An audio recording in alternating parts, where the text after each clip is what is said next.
Buckhorn caliber IBCs are available in both top and bottom discharge models.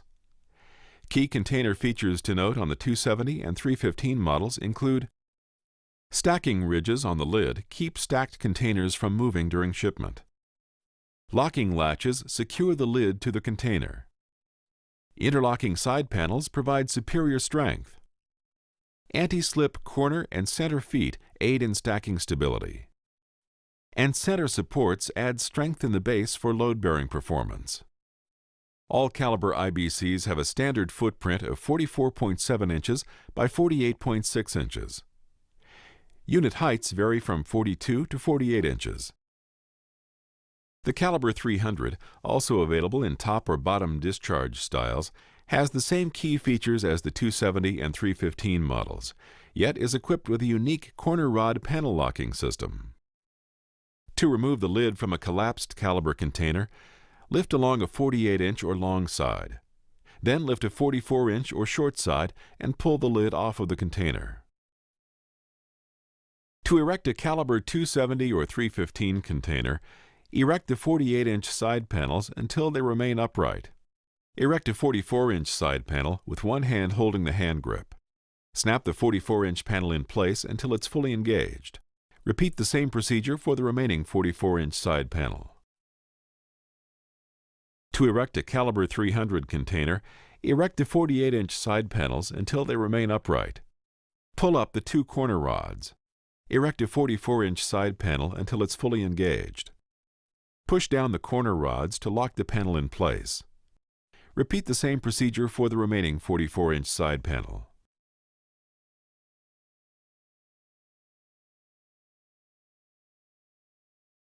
To place the lid on an erect caliber container, align the 48-inch side of the lid to the corresponding side of the container. After they're aligned properly, push down on the lid until it's fully seated on the container. To lock a caliber lid, simply pull the yellow locking latches toward you until they engage the locking bolt. The bolt must be visible through the latch. Please be aware that lid and latch damage can occur when the latches are not properly engaged. To begin collapsing caliber 270 and 315 containers, remove the lid by unlocking the latches. To open a locking latch, simply push it inward by using a palm or thumb until the locking latch disengages from the locking bolt. Lift the lid corners on the 48-inch side and slide the lid off of the container. Push up the corner buttons on a 44-inch side to disengage the panel locks, and push the side firmly with the palm of your hand to fold down the side. Repeat the step on the other 44-inch side. Then collapse the remaining 48-inch sides. Align the lid to its corresponding sides and reinstall the lid. Press down on all four corners to seat the lid. Damage may occur if the lid is set on the container without its correct sides aligned, or if it's placed on the container upside down. After removing the lid, pull up two corner rods on the 44-inch side. Fold the side panel down and then push down the corner rods. Repeat the same steps on the other 44-inch side. Fold down the 48-inch side panels. Then align the lid to corresponding sides and reinstall the lid. Press down on all four corners to seat the lid. Remember, damage may occur if the lid is set on the container without its correct sides aligned or if placed on the container upside down.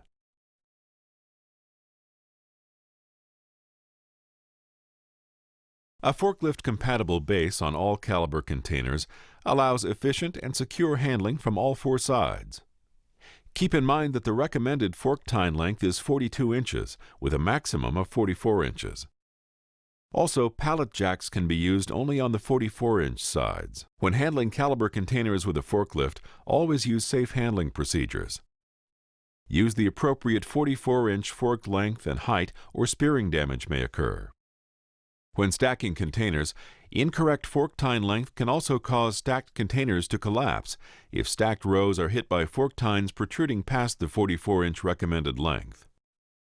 Do not tip the fork tines up when entering the container base, or short fork or tip the container. All caliber containers have 6 standard anti-slip corner and center feet for stacking stability. Always lift the container above the ground before moving. Never push or slide the container across the ground, as this will result in unnecessary wear or damage to the anti-slip pad surface.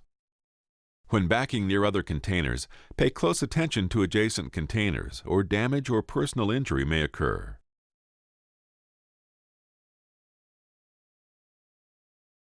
Whether full or collapsed, caliber containers must be stacked with the same sides in alignment.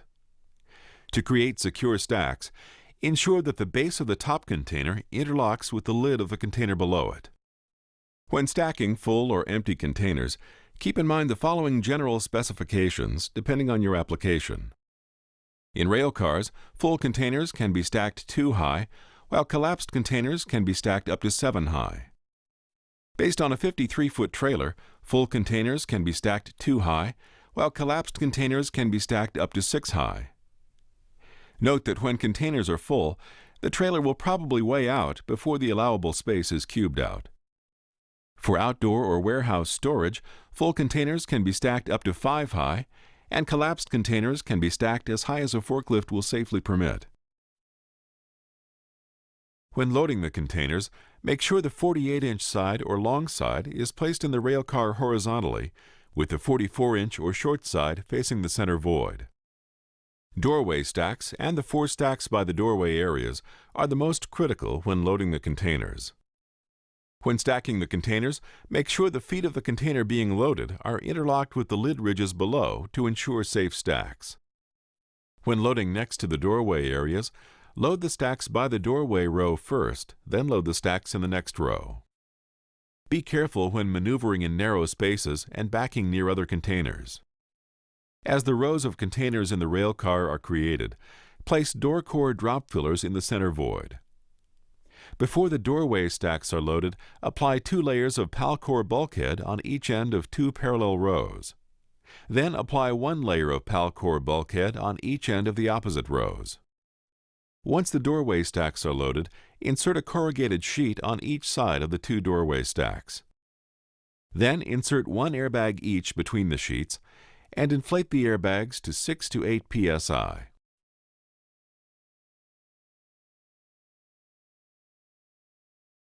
Before unloading, deflate the airbags using a sharp blade or utility knife. Unload the outside stacks in the doorway area. Remove the dunnage securing the inside row of stacks behind the door and unload the containers. Then remove the dunnage used for preventing door-to-door movement of the remaining containers. Be careful when maneuvering the forklift to unload the first containers by the door. Container panels can be dented if the forklift is reversed carelessly. To lift the containers, carefully enter the fork tines to avoid damage to the feet or base of the container. Unloaded containers can be stacked up to 5 high and stored before being moved to a discharge area. For return loading, collapsed caliber containers can be stacked up to 6 or 7 high, depending on the height of the rail car. When loading the containers, make sure the 48-inch side or long side is placed in the rail car horizontally, with the 44-inch or short side facing the center void.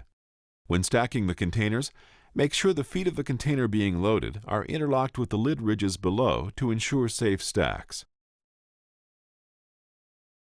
Before loading the doorway stacks, place the door core drop fillers in the center void for side-to-side movement.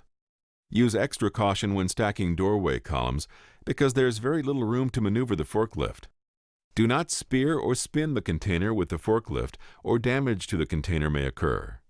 Do not load any damaged containers.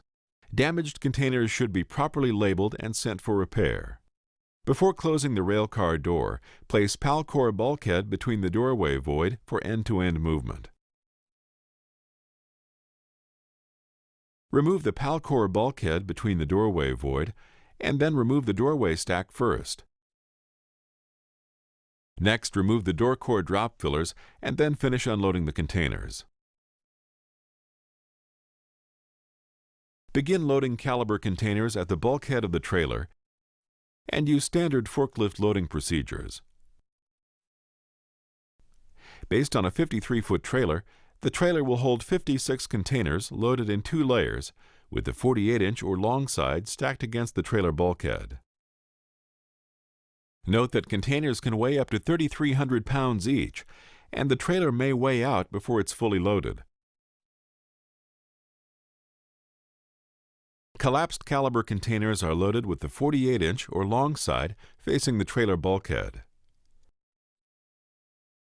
A 53-foot trailer will accommodate 168 collapsed containers, stacked in a maximum of 6 layers, each with 28 containers.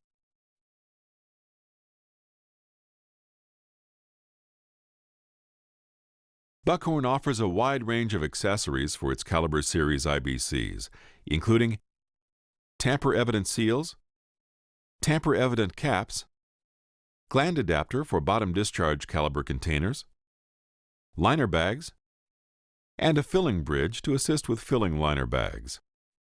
Liner bags for caliber containers are available from a variety of suppliers.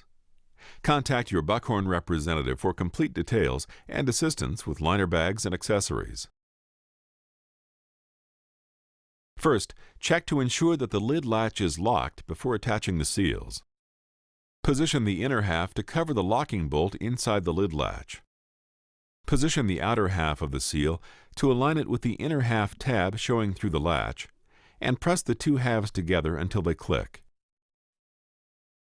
Grip the seal tab on the inner half. Pull up firmly until the outer half breaks free and falls off. Then open the locking latch.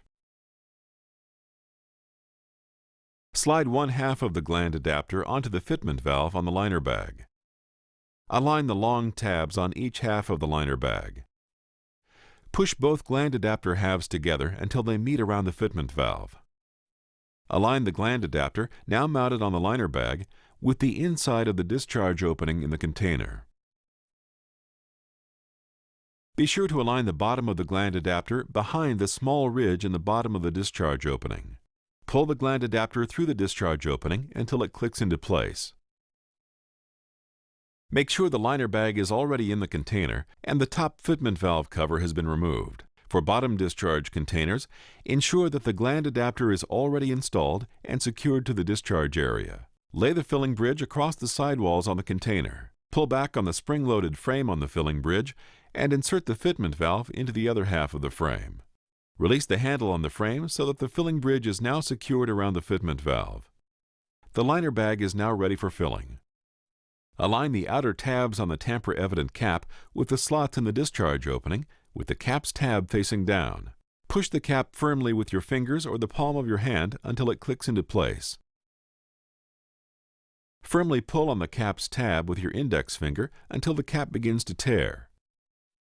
Continue pulling up firmly until the tab breaks free, and then remove the remaining cap halves. To replace a locking latch, use a flathead screwdriver to pry out the latch. Take out the latch and replace it with a new one. Test the latch to see if it was installed properly by checking its range of motion.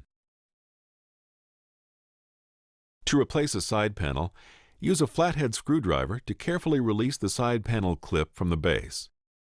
Once the clip is released from the base, slide the whole panel away and set it aside for recycling.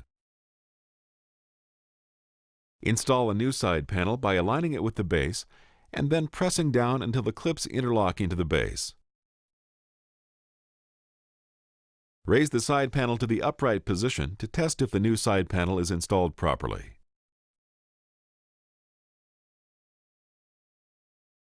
To replace a corner rod, pull it out until the end of the rod with the stop point indentation is seen.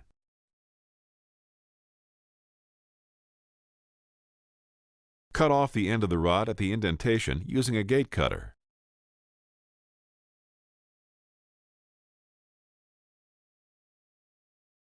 Pull out the whole rod and insert a new one.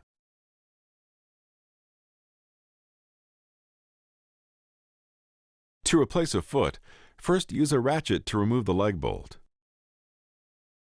Then place a chisel in one of the slots on the bottom of the foot. Using a heavy-duty hammer, while keeping the chisel perpendicular to the foot, strike the chisel firmly a few times to shear off a tab on the inside of the foot. Repeat the same procedure on the second slot in the foot. Remove the damaged foot and install a new one. Then use the ratchet to tighten the leg bolt. For further information about Buckhorn's Caliber series of IBCs, contact your Buckhorn sales representative for assistance by calling toll-free in the U.S. 800-543-4454 or by fax at 513-831-5474 or email us at sales@buckhorninc.com. In Canada, call us toll-free at 800-461-7579 or by fax at 905-791-9942 or email us at sales@buckhorncanada.com. Thank you for watching and learning more about good handling practices for Buckhorn's Caliber IBCs.